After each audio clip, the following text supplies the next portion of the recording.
Vamos a hablar de la formación. Para eso hay que circunscribir los conceptos, porque, digamos, es una palabra de uso absolutamente cotidiano y en consecuencia, pues todos pueden tener una concepción, una apreciación de lo que es el concepto. Vamos a hablar de la formación en el sentido que conoce, por ejemplo, Gadamer cuando retrotrae el concepto de Bildung. Vamos a hablar de la formación en relación con la educación. Justamente la diferenciación que se quiere hacer tiene que ver con esa doble dimensión en la que parece inscrita el asunto de la formación. La educación es dispensada por instituciones, es dispensada por aparatos, podemos decir así.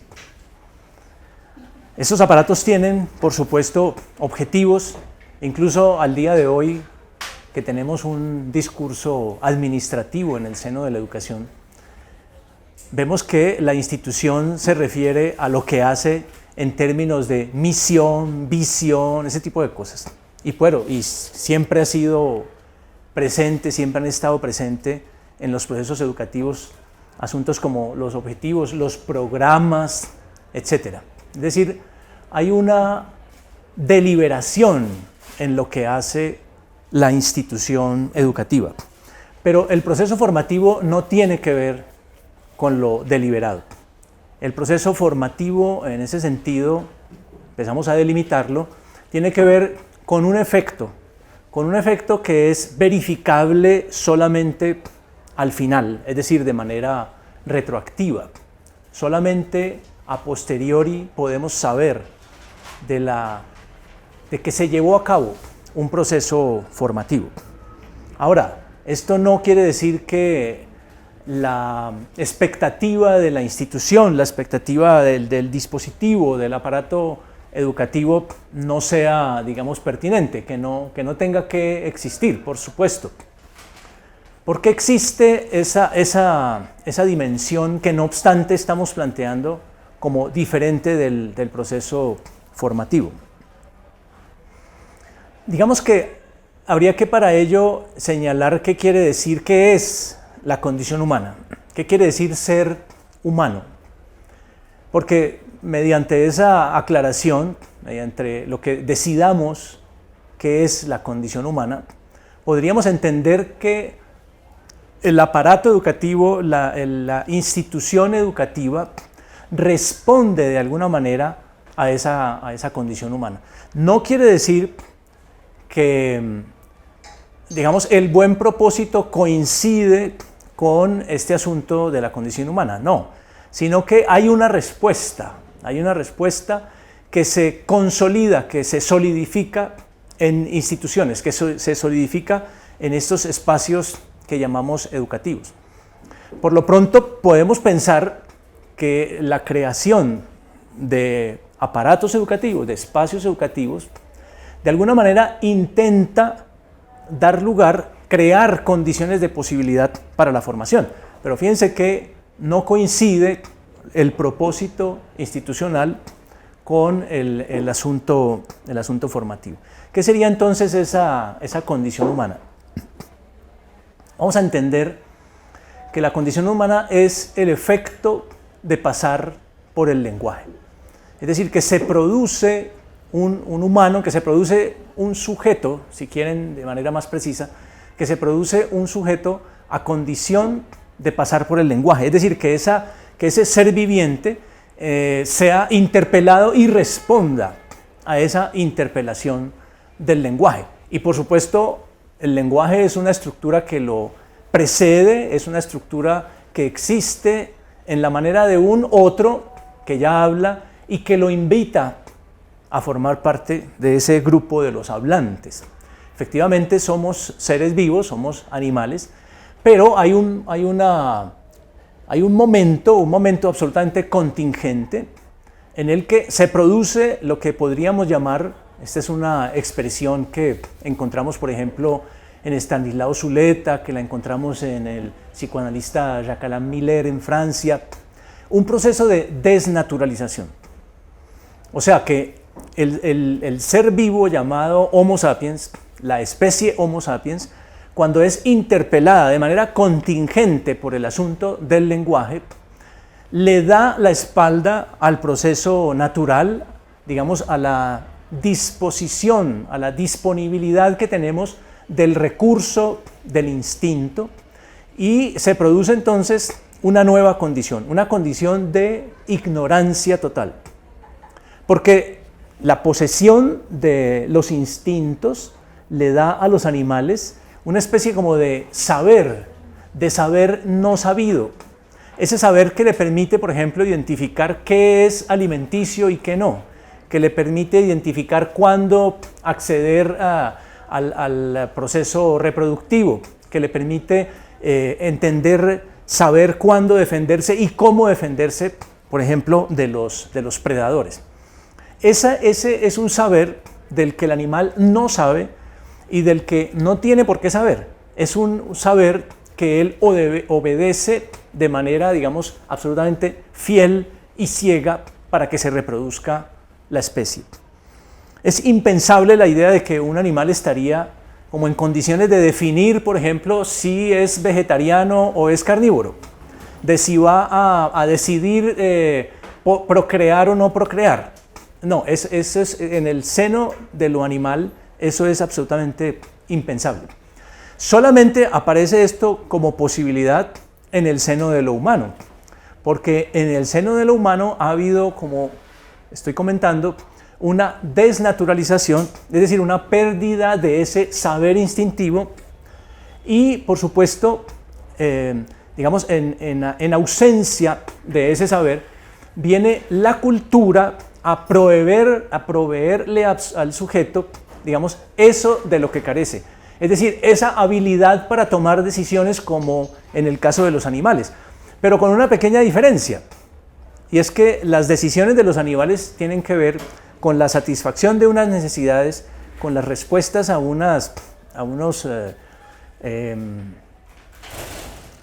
incentivos sensibles, mientras que en el caso de los seres humanos, digamos, la respuesta es una respuesta a las condiciones sociales. Es decir, cuándo hablar, cuándo callar, cómo pedir las cosas. En el caso del animal, digamos, el animal apunta de manera directa a un objeto de la satisfacción de su necesidad.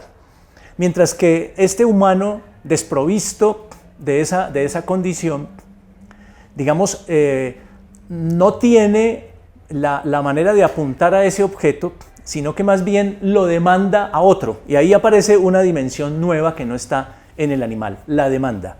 Es decir, un niño que habla, un sujeto que habla, le pide a otro que le facilite algo.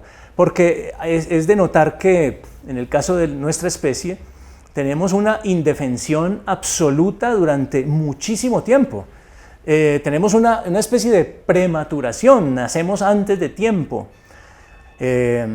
Podemos ver la diferencia con algunos mamíferos que nacen y a los pocos minutos ya pueden asirse a su madre que corre, que anda por los árboles, que galopa, etc. Que se para en 5 minutos, a los 5 minutos de haber nacido ya se puede parar.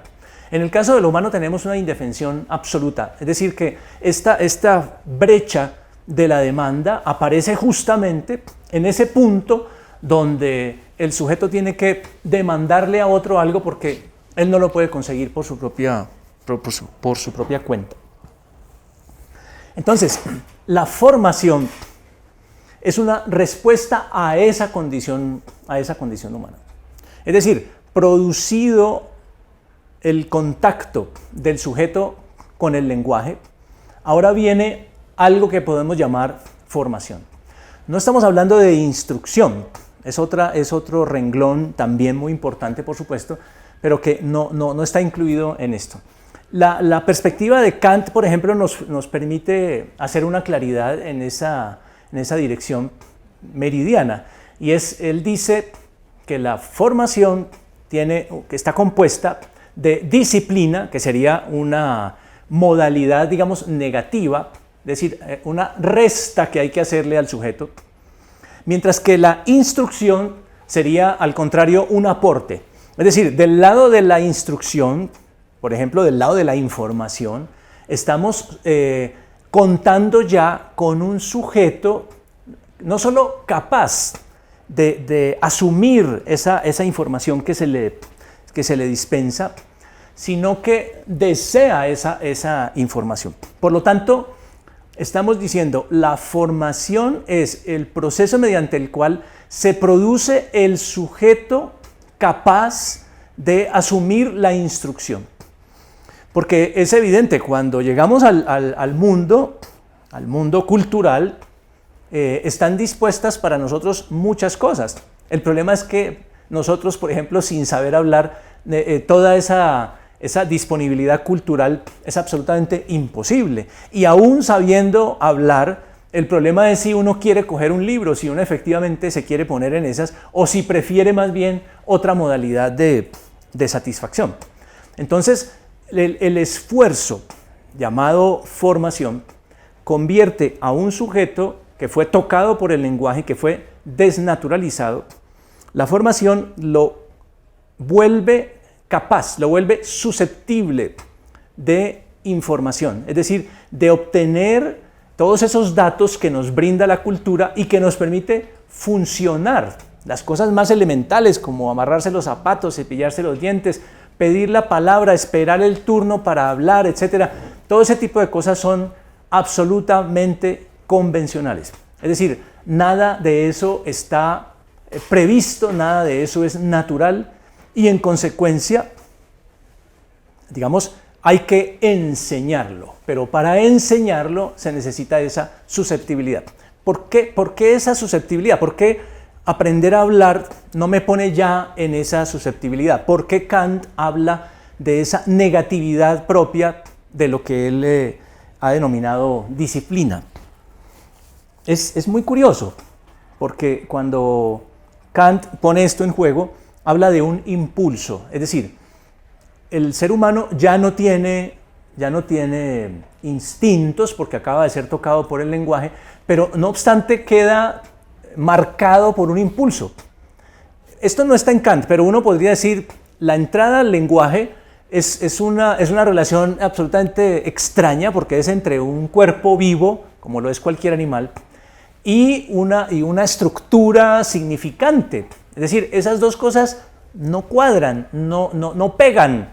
Bueno, el efecto de que la carne no pegue con el lenguaje y no obstante nos sirvamos un poco del lenguaje, esa no coincidencia, ese no isomorfismo entre esas dos cosas produce lo que Kant ahí llama el residuo. Es decir, hay algo en nosotros sintomático, hay algo molesto, hay algo que no va, hay algo que es irreductible al otro. Es eso que nos da la singularidad y que es sobre lo que interviene la formación para hacernos susceptibles del conocimiento, de la información.